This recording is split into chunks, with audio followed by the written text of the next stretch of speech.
الله تبارك وتعالى في شأن حبيبه الكريم: إن الله وملائكته يصلون على النبي يا أيها الذين آمنوا صلوا عليه وسلموا تسليما.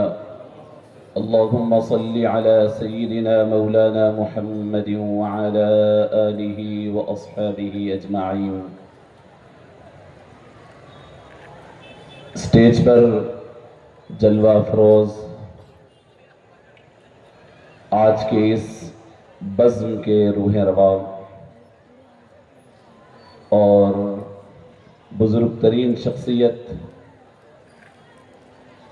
محترم مظہر حسین شہید صاحب قبلہ اور آج کے اس اجلاس کے سرپرست محترم جناب سید شاہ عبدالرزاق قادری صاحب اور اسٹیج پر جلوہ افروز علماء کرام، مشائخین اعظام اور سرزمین محبوب نگر سے تعلق رکھنے والے اور بیرون مختلف مقامات سے تشریف لائے ہوئے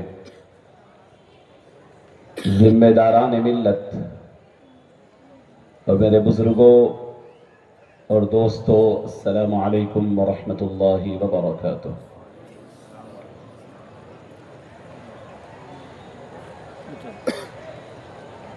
بہت ہی متبرک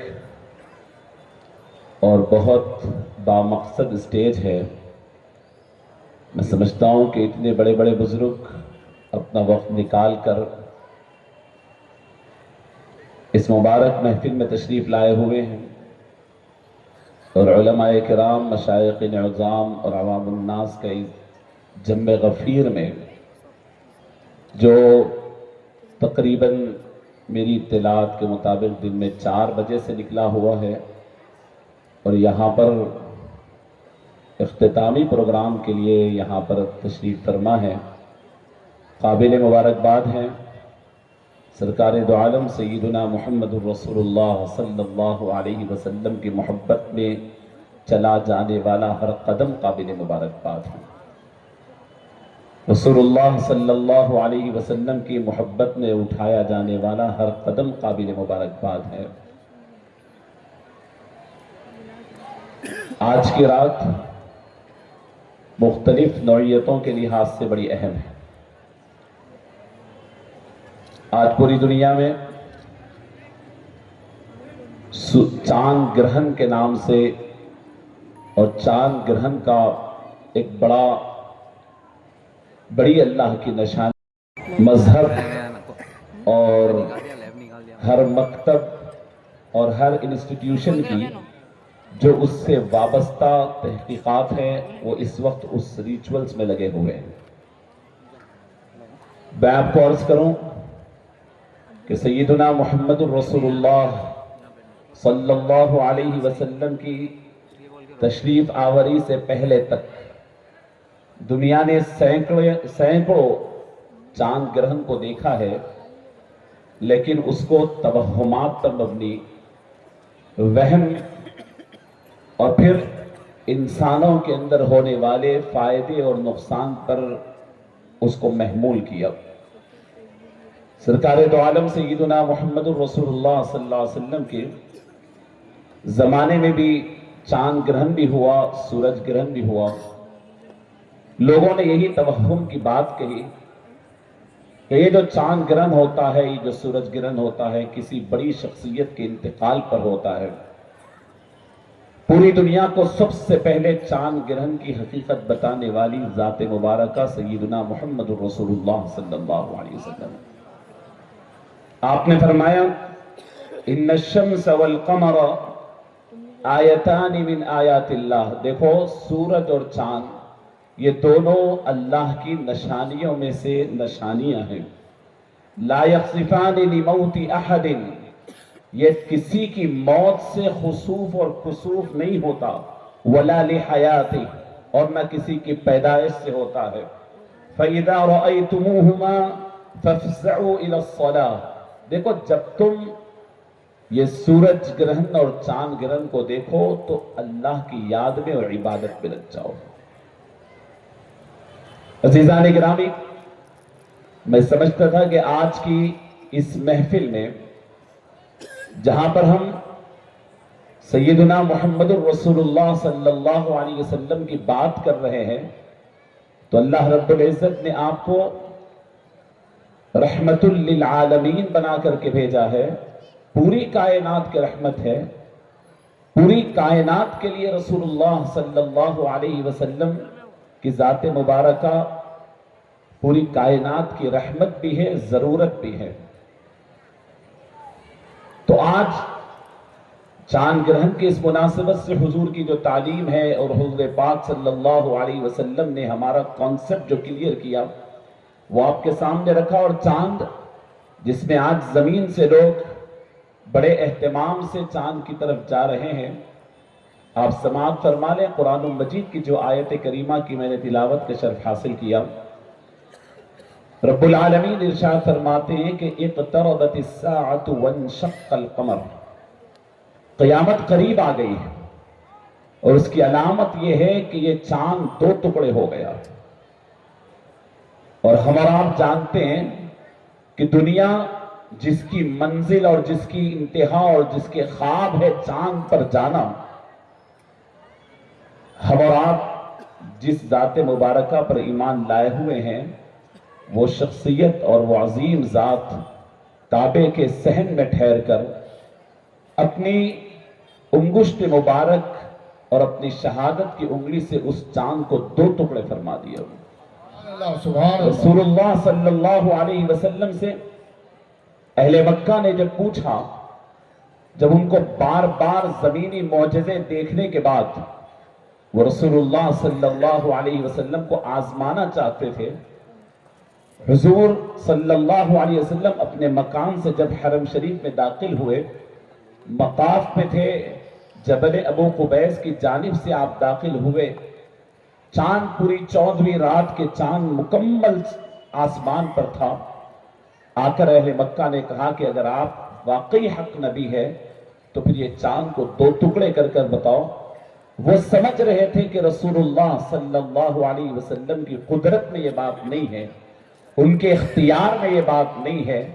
اللہ کے نبی صلی اللہ علیہ وسلم نے اسی وقت اپنے دست اقدس کو آسمان کی طرف اٹھایا، صحابہ نے اپنی آنکھوں سے دیکھا کہ چاند کا ایک ٹکڑا اس پہاڑ کے اوپر نظر آتا تھا اور دوسرا ٹکڑا اس پہاڑ کے بازو پورا نیچے آ کر اوپر گیا۔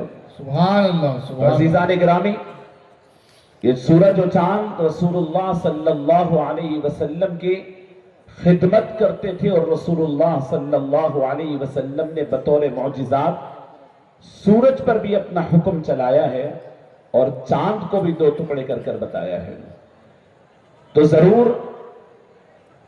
یہ آسمانی بڑی نشانیاں ہیں، لیکن ہم اور آپ سیدنا محمد الرسول اللہ صلی اللہ علیہ وسلم کے غلام ہیں۔ ایسے موقع پر ہم لوگ جلسے گاہ میں ہیں، استغفار کریں، توبہ کریں، اور پھر اللہ تعالیٰ کی طرف دل سے رجوع ہوں، اور سرکار دو عالم صلی اللہ علیہ وسلم کا ذکر یہ عبادت ہی ہے۔ عزیزان گرامی، یہ ابتدائی طور پر آج کی رات کے حوالے سے میں نے آپ کے سامنے بات کہی۔ میلاد النبی صلی اللہ علیہ وسلم کے عنوان سے چند باتیں آپ کے گوش گزار کرنے سے قبل میں چاہتا ہوں کہ ہم اور آپ جس عظیم الشان نبی کی میلاد منانے کے لیے اور آپ کا ذکر پاک کرنے کے لیے یہاں حاضر ہیں، پہلے سمجھے تو صحیح کہ ہم اس عظیم الشان نبی کو صرف نبی مانتے ہیں یا افضل الانبیاء مانتے ہیں، صرف رسول مانتے ہیں یا سید المرسلین مانتے ہیں۔ ہمارا ایمان لانا لا الہ الا اللہ محمد الرسول اللہ پر جیسے لا الہ الا اللہ کی تفصیلات ہے، ویسے ہی محمد الرسول اللہ کی بھی تفصیلات ہیں۔ لا الہ الا اللہ کی تفصیلات اس وقت بتانے کا موقع نہیں، اور محمد الرسول اللہ کے بھی اتنے تفصیلات ہیں کہ وہ تمام تو اس وقت اس مختصر سی محفل میں عرض نہیں کیا جا سکتا، لیکن یہ آپ کو ماننا پڑے گا۔ جب محمد الرسول اللہ پڑھ رہے ہیں تو آپ کو موسیٰ جیسے ایک نبی تھے یہ بھی نبی ہے، عیسیٰ ایک نبی تھے یہ بھی ایک نبی ہے، حضرت ابراہیم ایک نبی تھے یہ بھی نبی ہے، حضرت سلیمان ایک نبی تھے یہ بھی نبی ہے، حضرت آدم ایک نبی تھے یہ بھی نبی ہے۔ اگر اس تصور کے ساتھ آپ محمد الرسول اللہ پڑھ رہے ہیں تو ابھی آپ اسلام میں داخل نہیں ہوئے۔ اگر آپ کو اسلام میں داخل ہونا ہے تو محمد الرسول اللہ پورے تقاضوں کے ساتھ پڑھنا پڑے گا اور پورے اہتمام کے ساتھ پڑھنا پڑے گا۔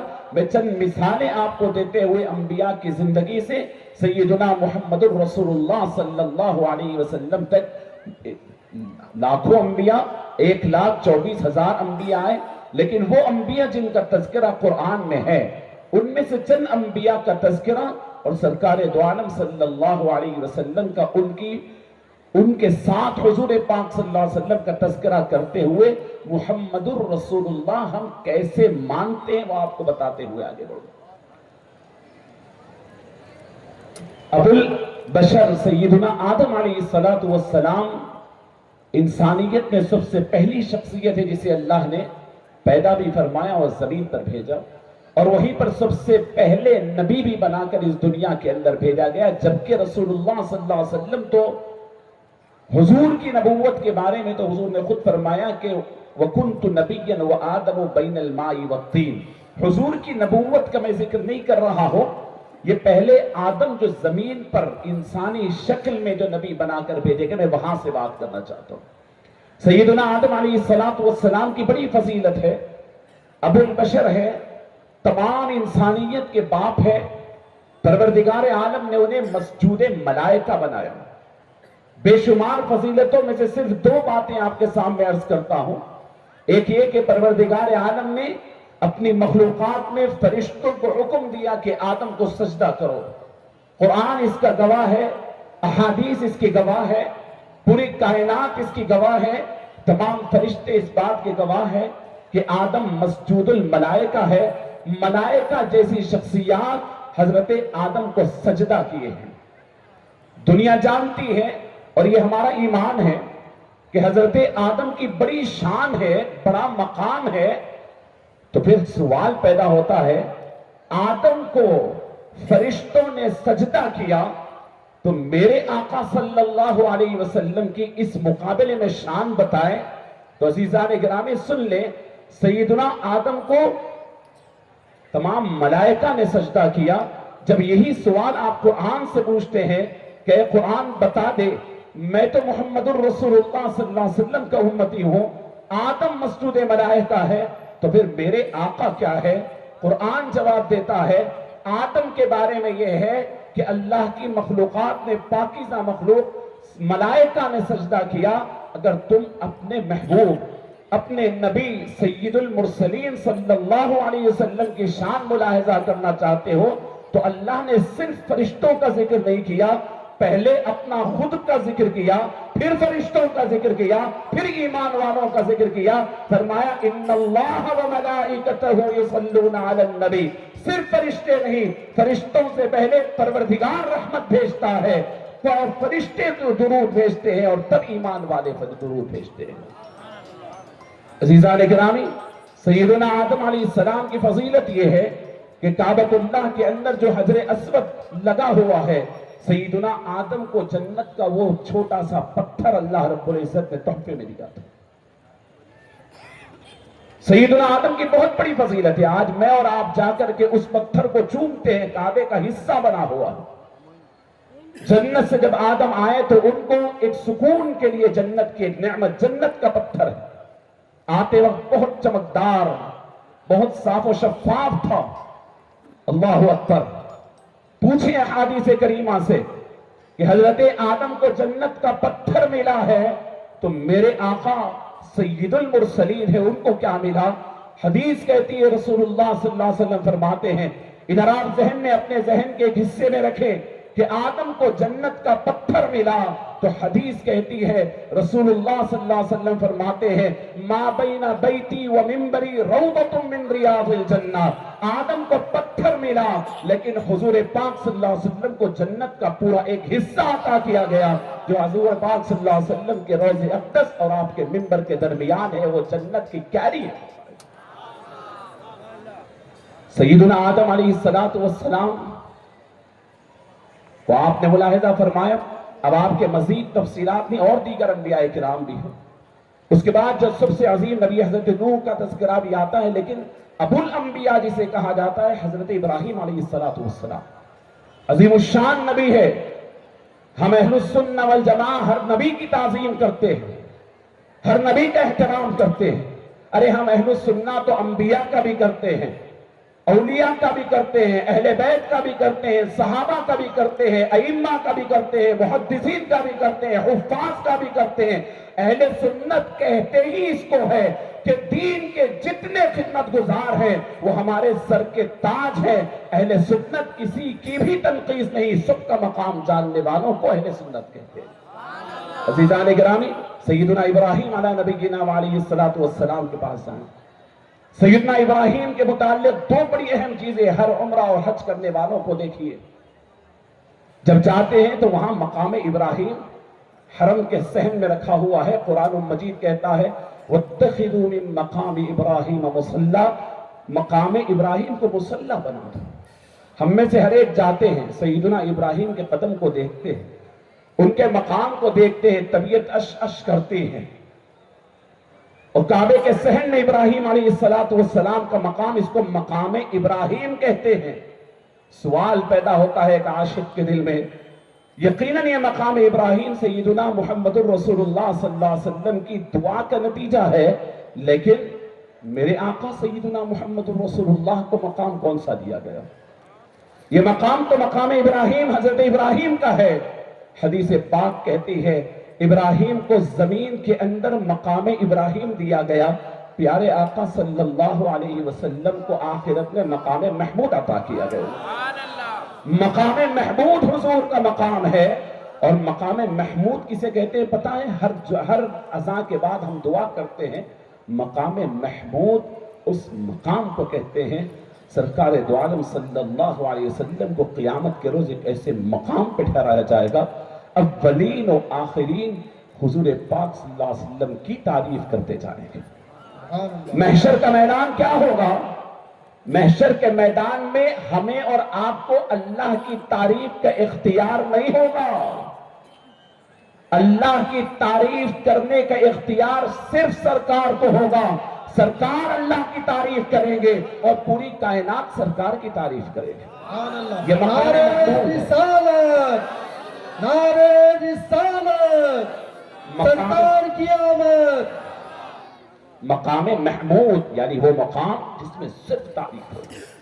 سیدنا ابراہیم کی دوسری بڑی پہچان آگ سے آگ کا ٹھنڈا ہو جانا۔ عزیزان گرامی، بہتی ہوئی نمرود کی آگ ہے، سیدنا ابراہیم کو ڈال دیا گیا۔ اللہ فرماتے ہیں قُلْنَا يَا نَارُ كُونِي بَرْدًا وَسَلَامًا عَلَىٰ إِبْرَاهِيمَ، اے آگ ابراہیم پر ٹھنڈی ہو جا۔ ابراہیم علیہ السلام کی شان ہے کہ آگ ٹھنڈی ہو جاتی ہے۔ عزیزان گرامی، حضرت ابراہیم بہت بڑے مقام والے ضرور ہے، لیکن سیدنا محمد الرسول اللہ صلی اللہ علیہ وسلم کا مقام جانے، حضور بہت بڑی ذات ہے۔ حضور کے غلاموں میں حضرت انس بن مالک رضی اللہ تعالیٰ عنہ فرماتے ہیں ایک مرتبہ میرے گھر کوئی مہمان آئے، کھانا تناول کیا، کھانے کے بعد میں نے خادمہ کو آواز دی کہ ان کو ہاتھ پوچھنے کے لیے تولیہ لاؤ۔ جب وہ لائی تو کچھ اس کے اوپر اتنا صاف نہیں تھا، کچھ میل تھا۔ میں نے کہا کہ خادمہ یہ مہمان کے سامنے یہ توال لے آئی ہے، اس کے اوپر میل ہے۔ وہ خادمہ ہاتھ سے لی، دوڑتے ہوئے ان کے آنگن میں ایک تنور چل رہی تھی، دہک رہی تھی جس میں روٹی بنتی، اس کے اندر ڈال دیا اور فوراً نکالا، صاف ہو گیا، وہ لا کر دے دی، گرم گرم تولیہ ہے۔ مہمان نے کہا یہ کیا ماجرا ہے؟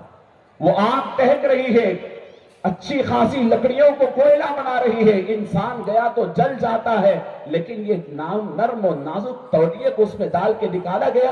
حضرت انس کے زبان سے سنے، فرماتے ہیں کہ ایک بار تاجدار کون و مکہ سیدنا محمد الرسول اللہ صلی اللہ علیہ وسلم میرے پاس مہمان تھے، کھانا تناول فرمایا اور اس کپڑے سے اپنے ہاتھ کو آپ نے صاف کیا اور اپنے ہاتھ کو اس کپڑے سے اپنے ہاتھ کو تبرک بخشا۔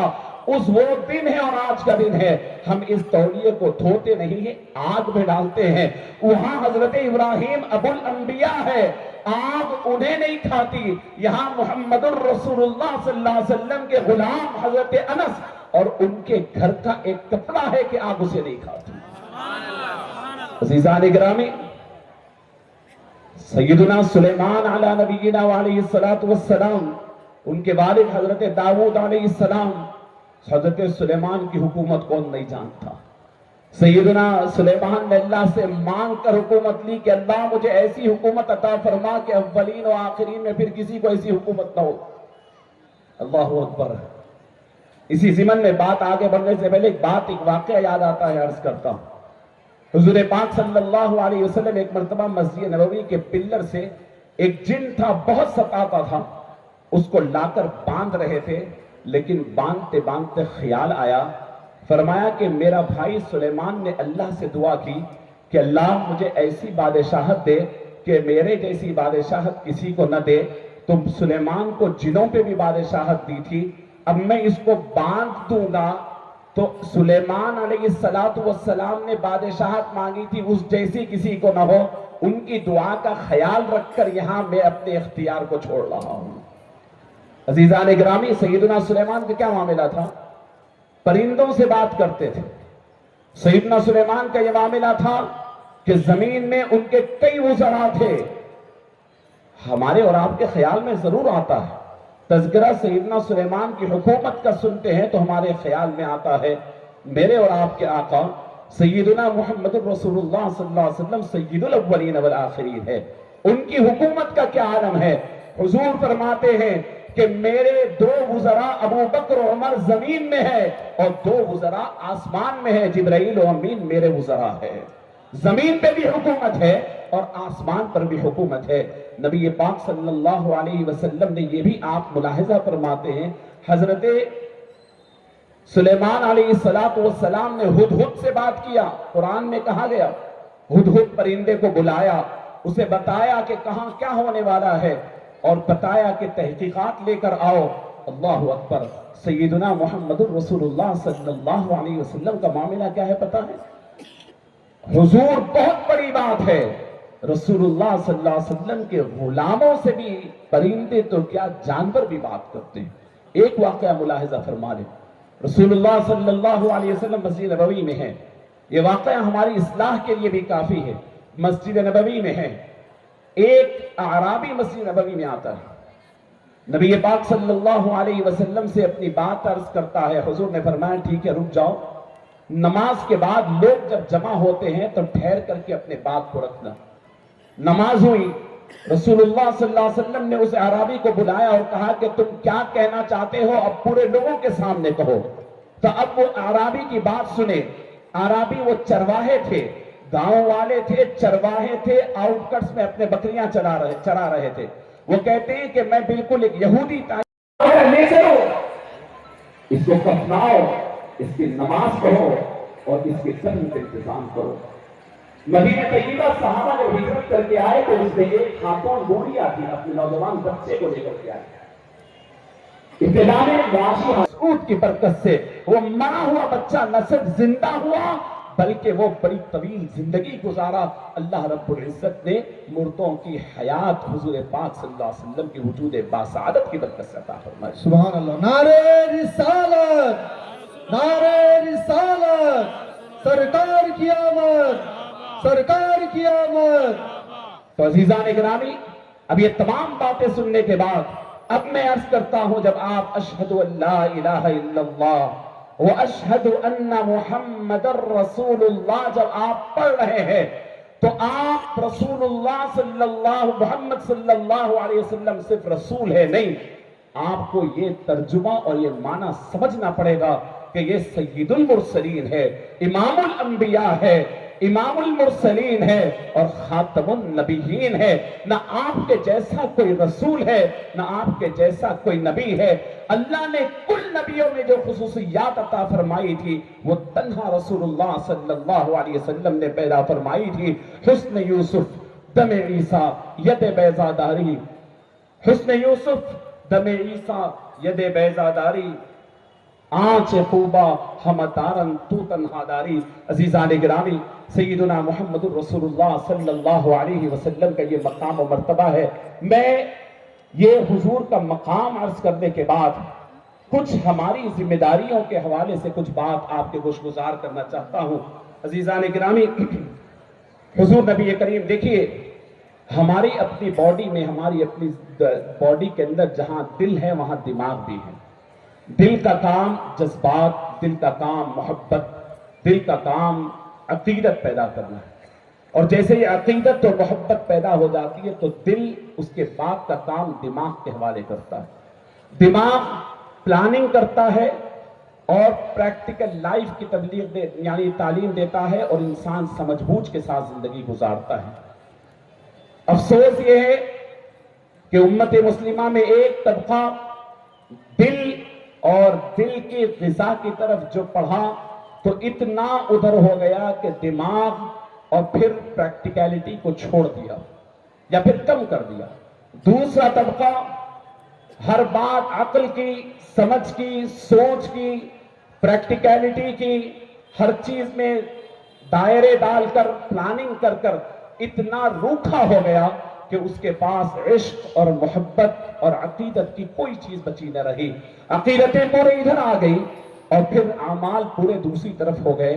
میں عرض کرنا چاہتا ہوں، آپ ملاحظہ فرمائیں صرف ایک وقت کو، ایک بات کو، جب رسول اللہ صلی اللہ علیہ وسلم مدینہ طیبہ آنے والے تھے، بیعت عقبہ ثانیہ ہو رہی ہے. اللہ اکبر. ایمان کوئی معمولی بات نہیں. اللہ نے قرآن پاک میں بار بار فرمایا محمد الرسول اللہ صلی اللہ علیہ وسلم کا ہاتھ پکڑنا کوئی معمولی بات نہیں، بڑی ذمہ داری کی بات ہے.